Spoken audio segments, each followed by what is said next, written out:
Niyon siya, tetelestai, it is finished.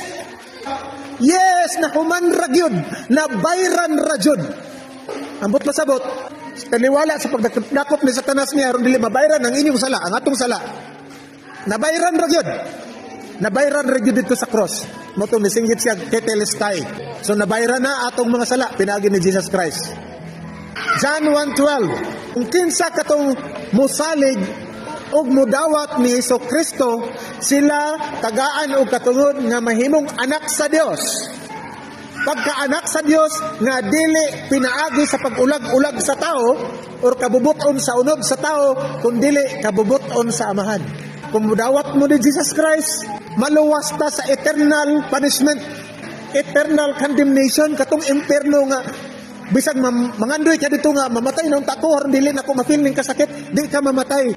Kato namang spiritual nga lawas sa imong gidala dito, di naman to mamatay.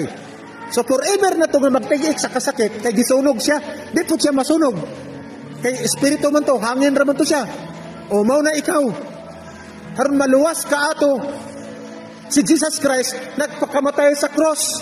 Si Satanas po, meron di ka maluwas, nagingkamot siya nga, mapatay na si Jesus Christ, inigpakatao pa lang. Pero wala niya napatay. Nadayon yun, nalansang siya sa cross.